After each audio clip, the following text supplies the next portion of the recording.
These are some of the greatest herds that move across some of Africa's largest wildernesses.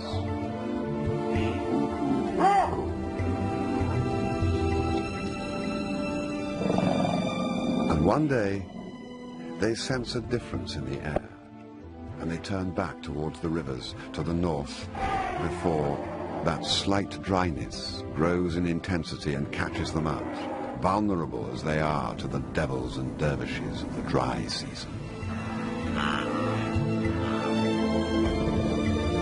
And they run as if they could escape their destiny. But it is Africa that pulls those strings as they set their sights on the first of the series of waterholes ahead.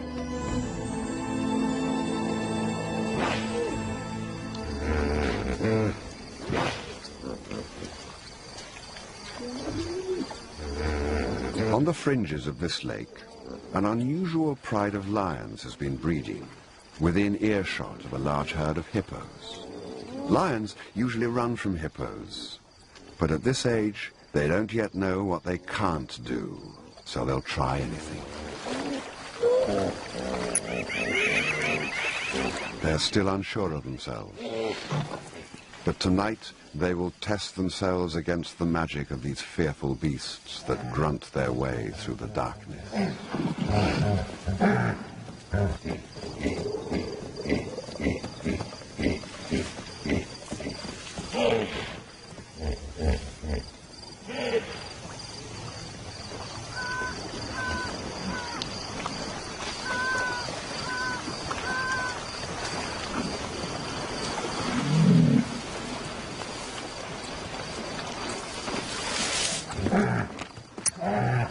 Their behavior is bold and dangerous.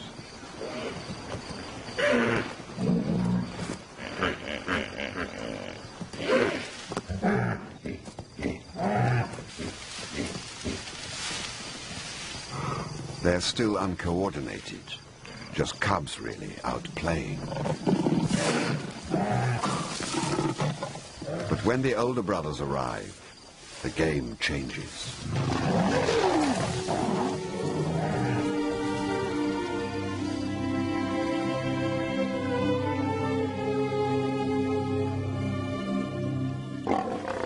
And right here is how it probably all started. This grand adventure, this change within them that set these lions on a course to a different destiny.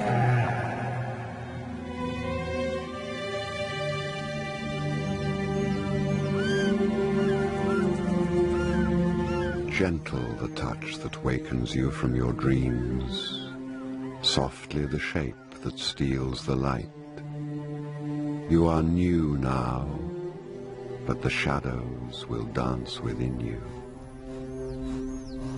It is their time now, but this moment of fulfillment is about to be eclipsed.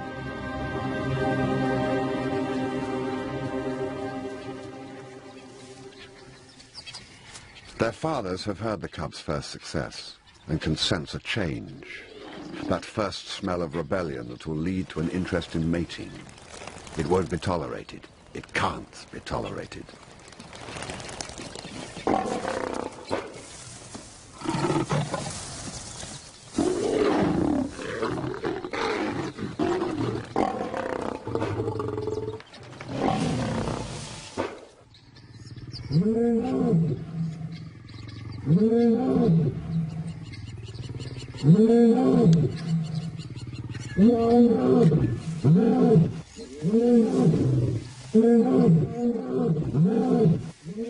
And as they roar their displeasure, the cubs scatter into the bush, their lives shattered by this attack that suddenly rained down upon them.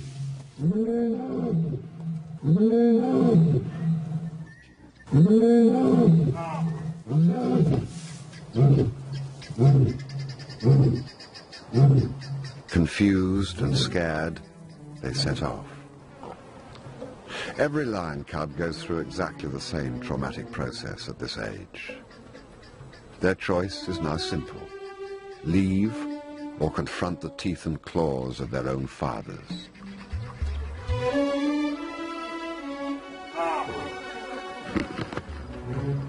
Africa knows about paradise and the wounds of loss. It knows how to look back without turning back.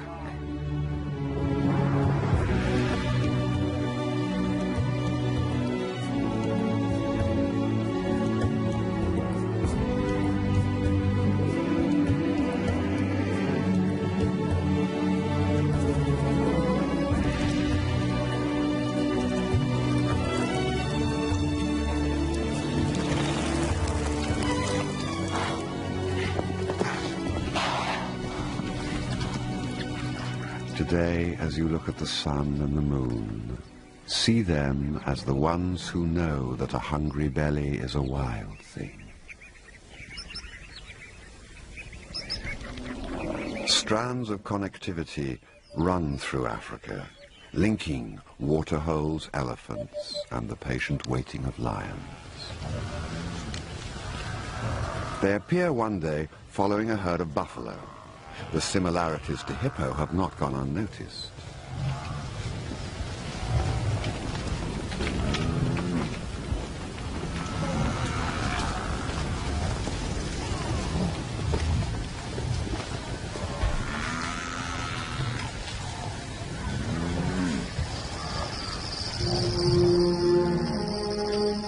Yes, I know you from inside. Different, but the same. We have agreed to meet like this before. It's their chance, one of their last. A test how well they have learned their lessons.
Their mothers' shadows have faded, and they stand naked under the moon.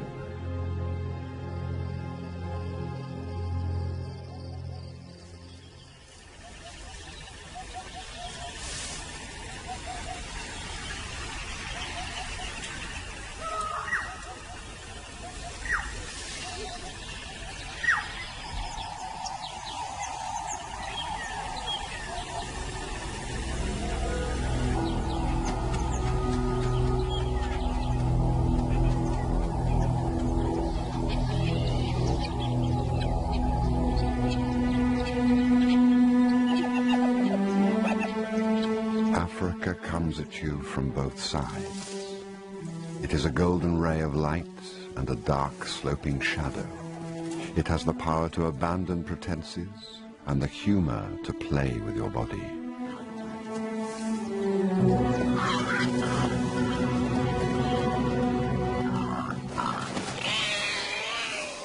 Did no one tell you that you belong to the hungry belly?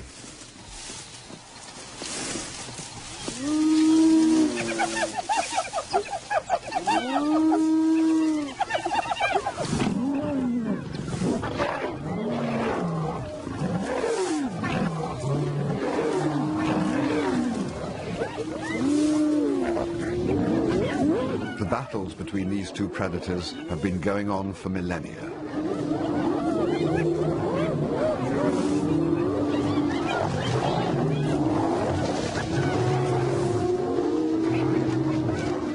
The fractured group of lions is swamped because of their weakness as a working unit.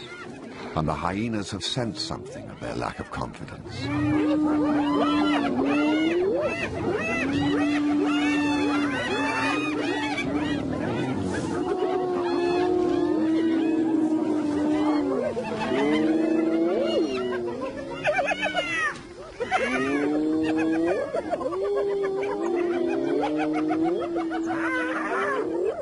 As they move away, shaken by the hyena attack, they step right into another conflict, one they will have to learn to deal with as they move further east across the more prominent elephant paths.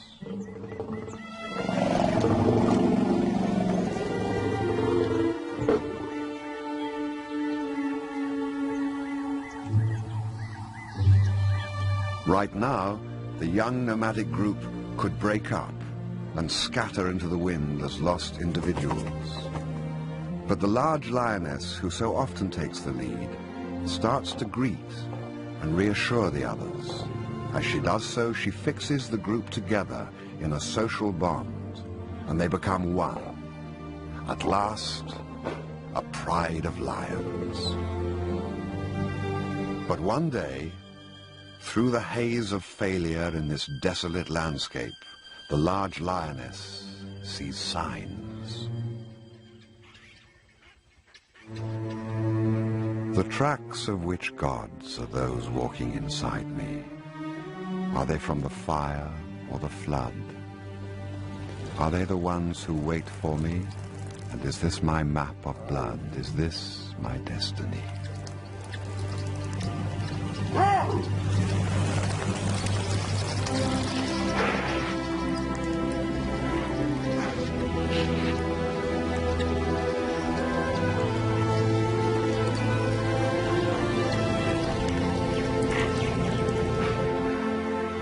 They have arrived.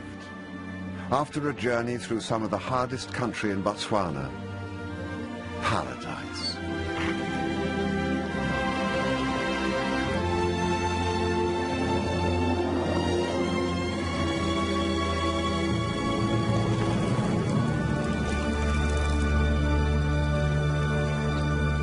And this time, they don't seem to care if their arrival sends shockwaves around them. This time, perhaps, they have come too far to give up.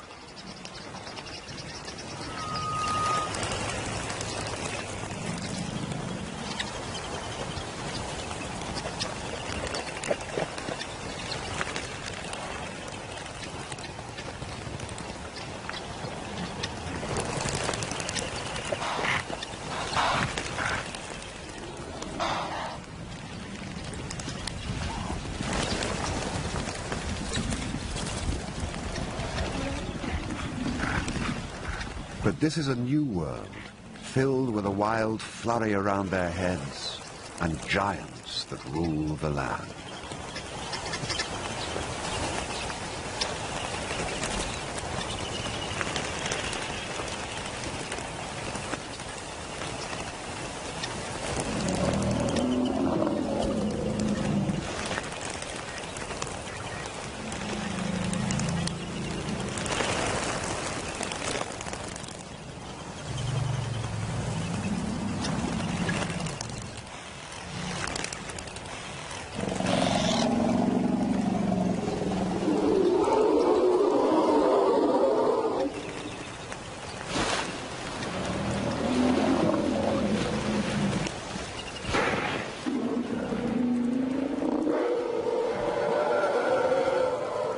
But as they infiltrate the space around the water and calm returns, the real opportunities emerge in front of them, the real value of being masters of this waterhole.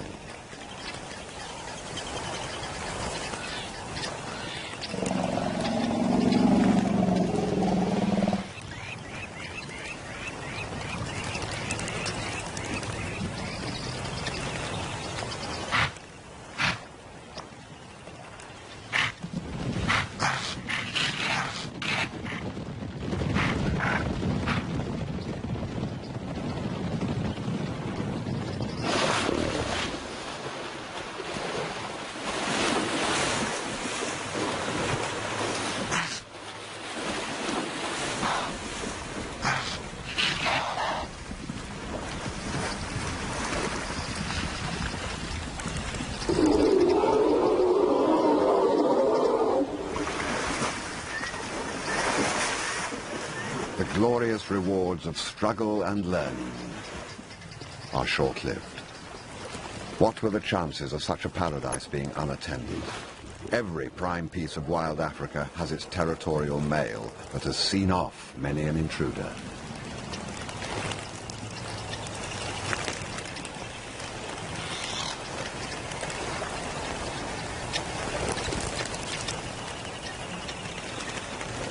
He has fought hard for possession and struts the confidence of old victories. He seems to miss the fact that the female has the scent of a nomad on her soul. His brother may be less distracted. But he's not. These males rule together, like most across Africa, in pairs, so that their roars can confuse and their claws can slash together in their defense. But between these two, there is an uneasy alliance, and she senses it. Driven by hunger and the flush of success, she tries to slip in unnoticed. It is a reckless move.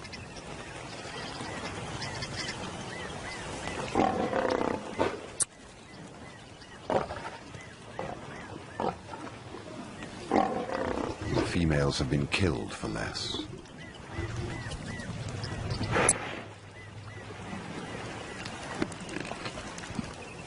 And it is only as the meat settles in their bellies that they notice that the nomads are not of their own pride of females. Their lionesses moved south to have cubs a few weeks before, leaving the waterhole vacant for the moment, and their males without huntresses.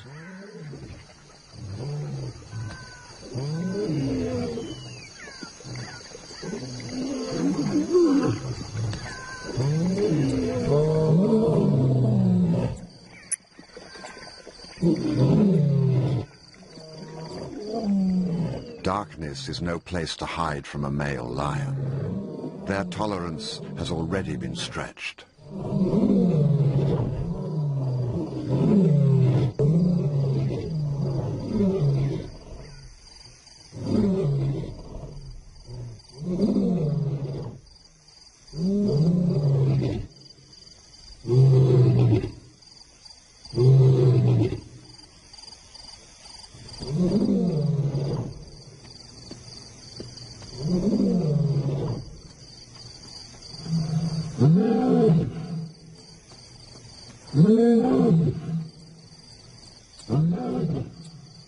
It's now or never.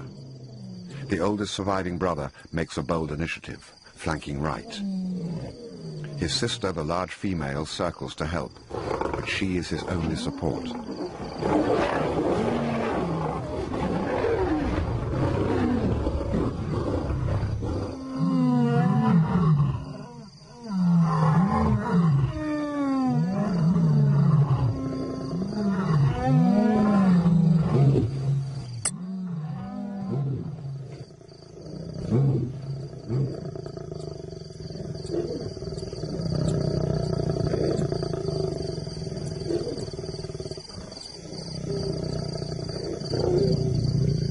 She is isolated and helpless.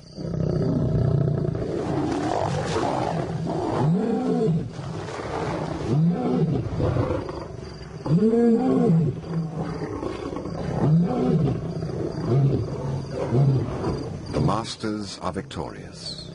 As they slink off, the young lions leave their oldest brother behind to his fate.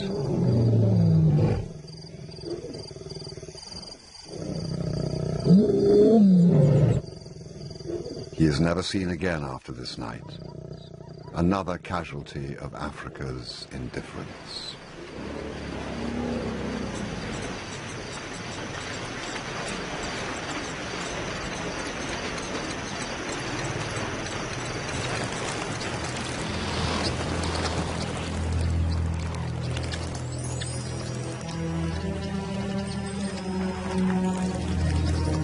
The young nomads are still around, watching and waiting. The males know it.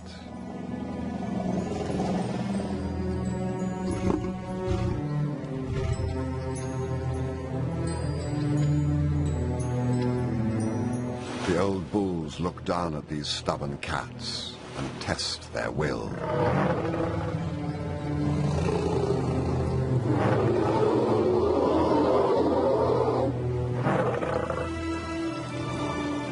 They aren't going anywhere. They are the owners here. And what the young nomads see is the beginning of a storm brewing in this show of defiance between these enemies, the ultimate of enemies, the largest and the fiercest, the grey and the gold.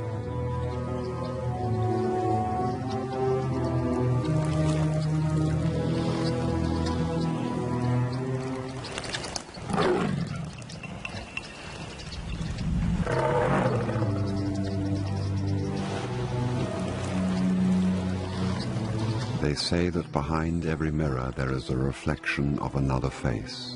It is the same with water, that ancient place where twins compete for the same thirst. They say it is a place where grey and gold meet, and that it knows the shape of hunger, but it really only knows its own colour, red.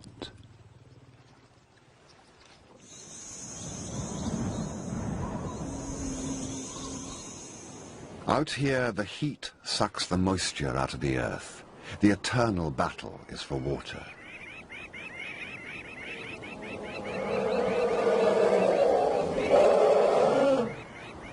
The body cries out for life. The mind weeps to succumb, to rest, to be still, to avoid that extra step in the heat that drags at your lungs and fogs the mind. The elephants find a small resource of minerals under the earth, as if by magic.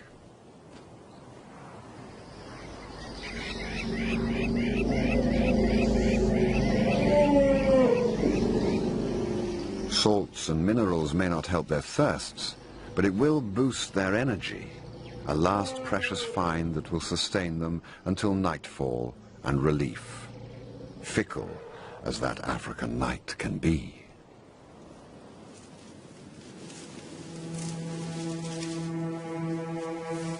Africa comes at you from both sides, like the sun that dreams through the twilight, and the moon that creeps through your soul. It has two faces, one you see and one you must find. If you find the joyful look, you have looked well. The nomads have stayed, and the males have left their mark on these new females. And with the birth of their cubs, the nomads, those wanderers who crossed the wilderness and lost so much, go through yet another transition. They have become a pride of lions. Strangely, the male's courtship of the females has come with a guarded acceptance of the young males as well. For now. It's unusual, perhaps unique to this isolated waterhole.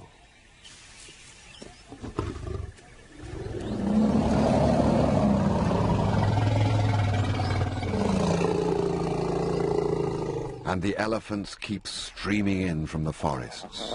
Each day the sun gets hotter and hotter, and the numbers at the waterhole swell all the time.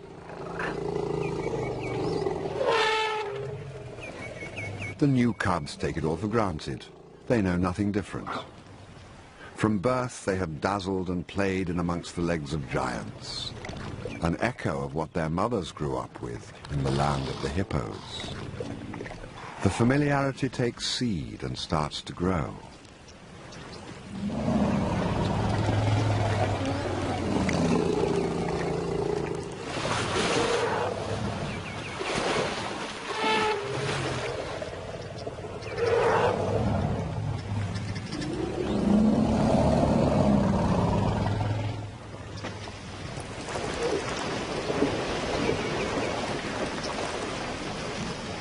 Among the elephants now, a volcanic tension builds up as they struggle and wrestle over the tiny trickle of fresh water.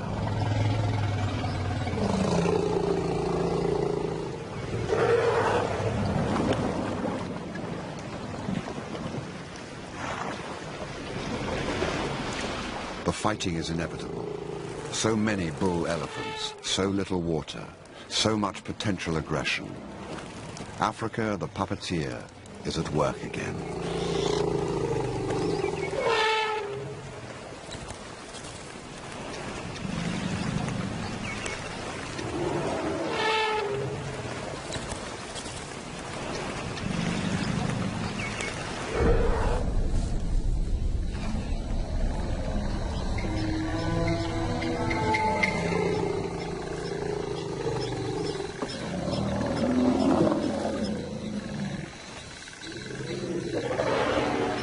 There is a quiet waiting, watching, and an acknowledgement of opportunity when change flows in from the horizon.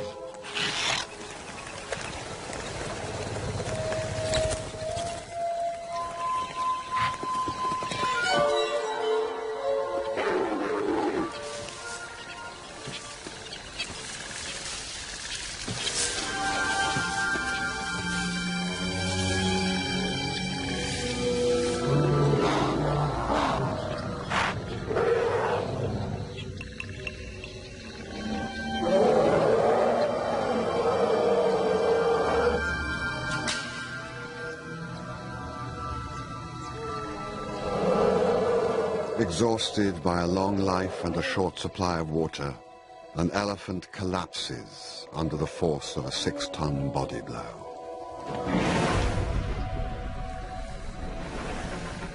He gives up that drive to fight for water, for space, for life.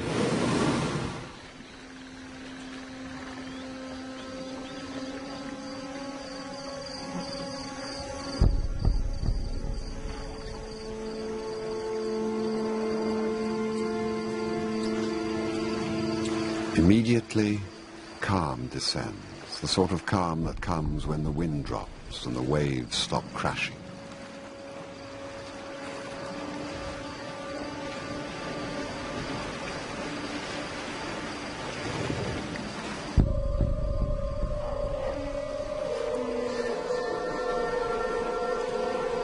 The other bulls go quiet too, like ghosts before their time, silently drinking their last mouthfuls of water before the moon catches them out, before time catches them out, before the tolling of the last bell.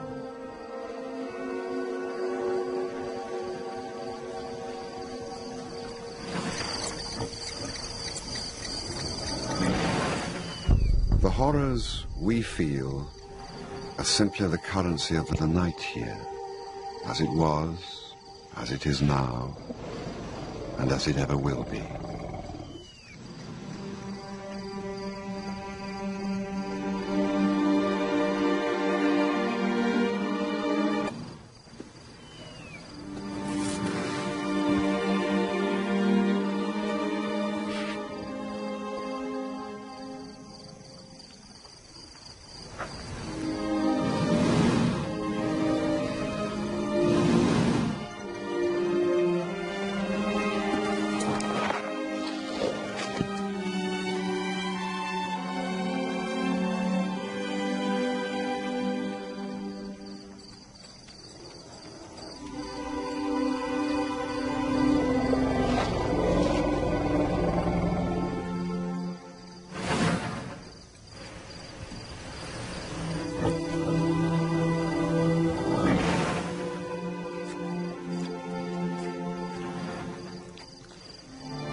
Is the wild tongue. It knows the horrors of the last breath, and when a shining light goes out, when darkness descends at midday, and nothing is ever the same as it was before.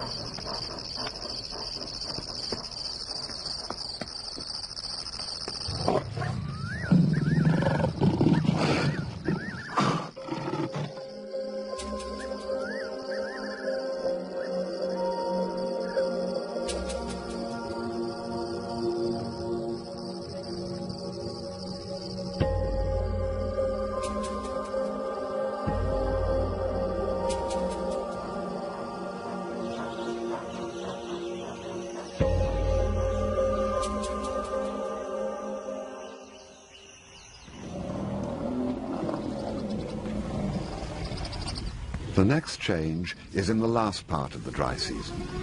Breeding herds of females and calves have made it to the next water. It is the only water for 70 miles in any direction. But this is a special waterhole, and their arrival is eagerly awaited.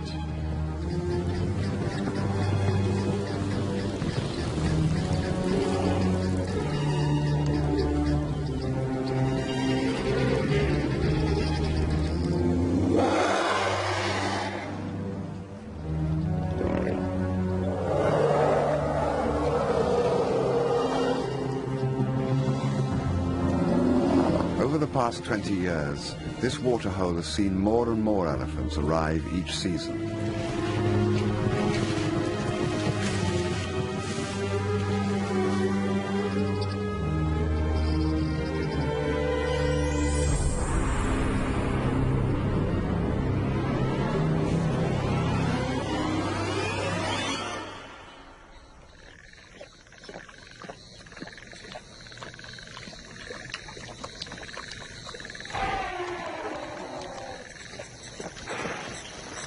But these herds are also captive to their own thirsts.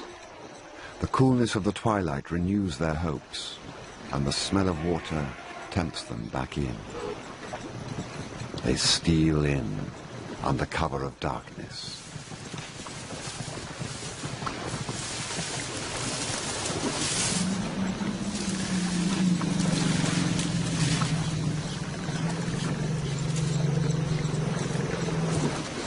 But the elephants make a fatal mistake, the mistake of underestimating your enemy.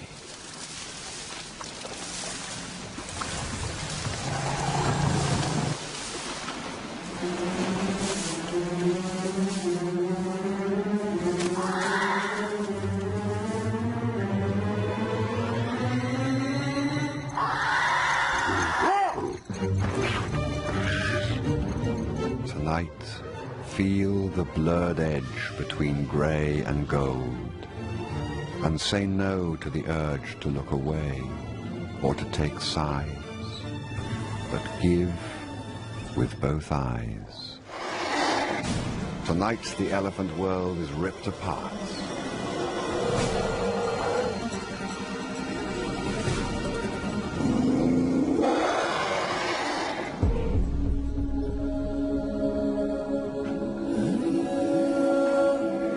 Over the next few weeks, they attack herd after herd. In the dark, the mothers have only one instinct: to look after their youngest and hope that the older calves can fend for themselves. Many can't.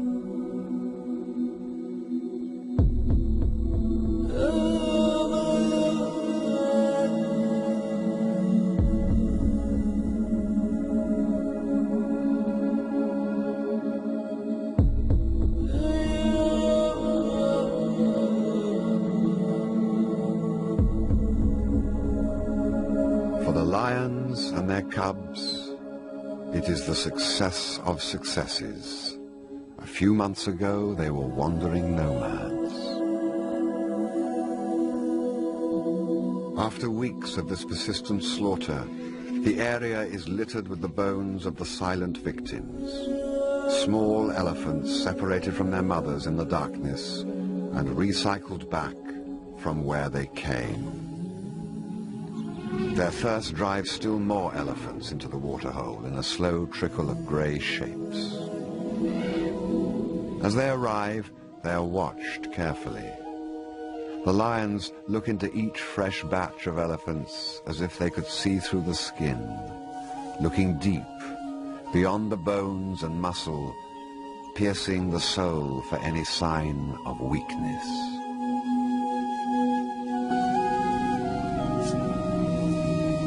And what they smell must be an assault on their senses. The silence shouts out the horror of those nights.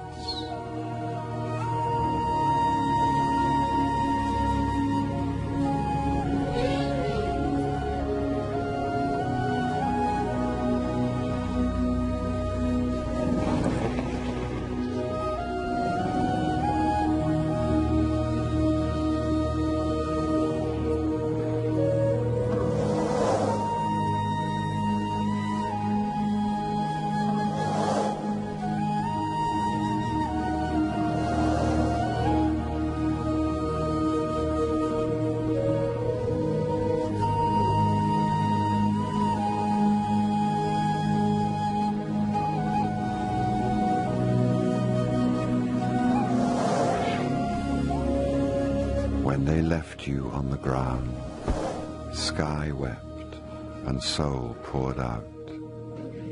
There is no healing silence that can replace your sweet fragrance.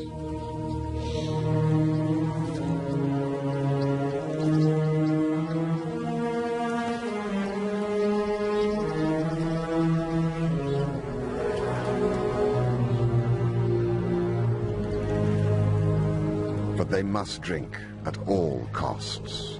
It's the last of it, and the bitter smell of bones discarded and scattered around their feet enrages them.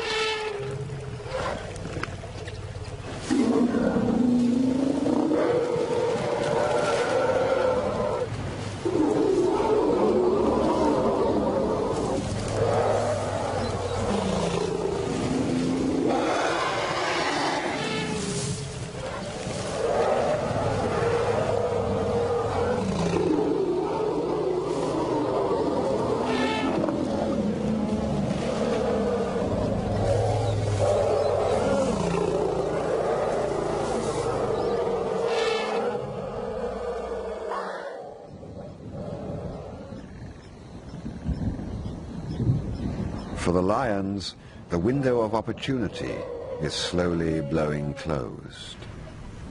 The distant rumble beats its music clearly.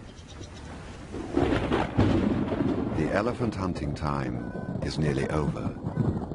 When the rains come, the balance will shift again. The herds and their enticing calves will stop arriving from the interior, and for a few desperate months the lions will be alone. For one last time, they look at the bulls.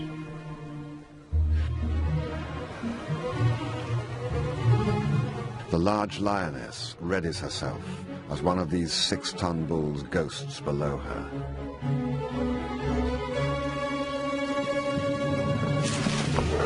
In the boldest attempt known to a lion, she attempts to wrestle him to the ground, alone, an ant against a mountain.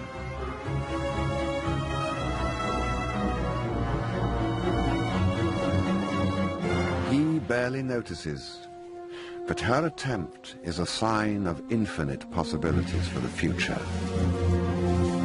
Will they all start killing bulls one day?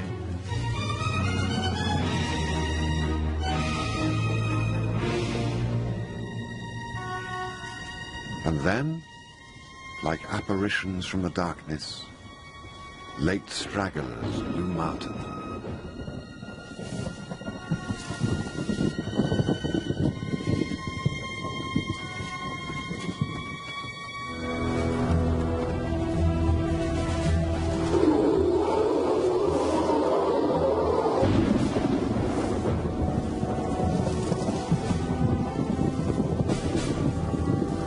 One is an adult female left behind by her herd.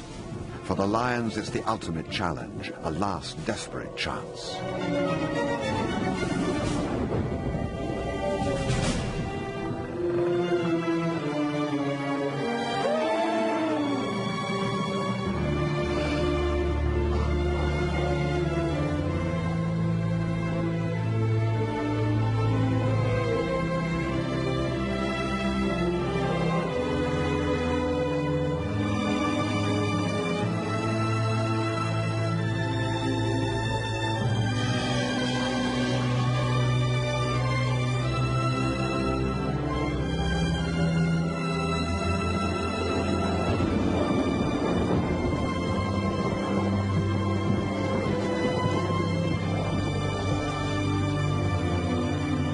Death begins in the eyes as all hope drains out and fate is accepted.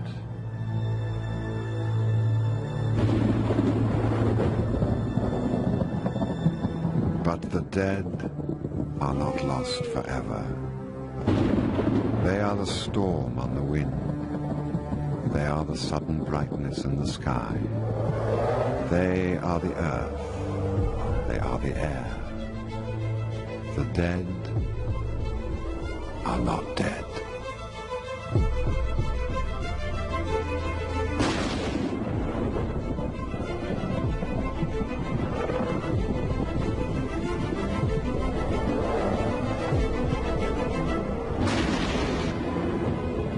Our escape is one of the miracles of the African night, where that great dispassionate eye smiles on some from time to time.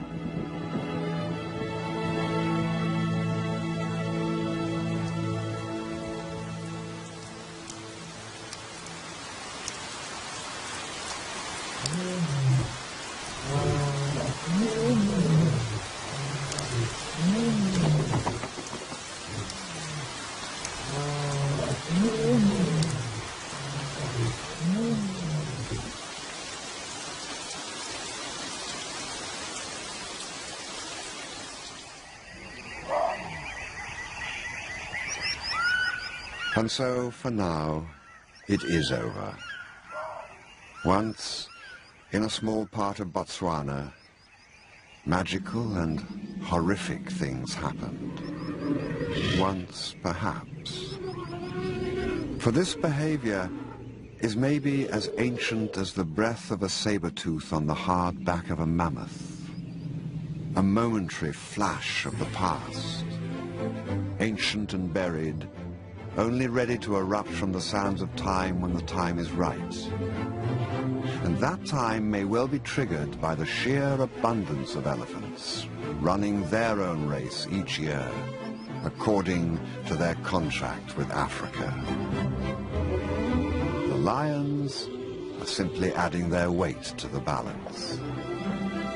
And us, will we allow them all the freedom to run, to live or die by this violent hand? Are we able to see the beauty in Africa's harsh violence and realize that there is no violation here, no malice, just a set of ancient responses? For the lions, we don't know what the next season holds. The new generation plays as if there is no tomorrow, confident in their ability to adapt. But the water may dry up, everything may change. The battle between these two ultimate of enemies may well be over.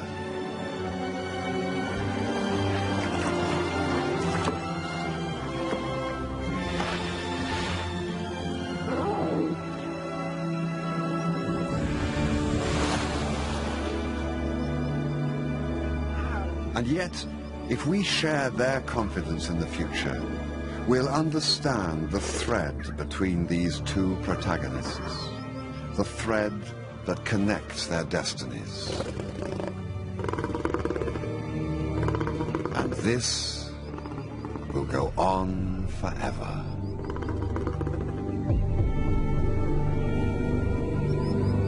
Yes, and when you face me again, maybe you'll remember that your wild eye, when open, travels inward.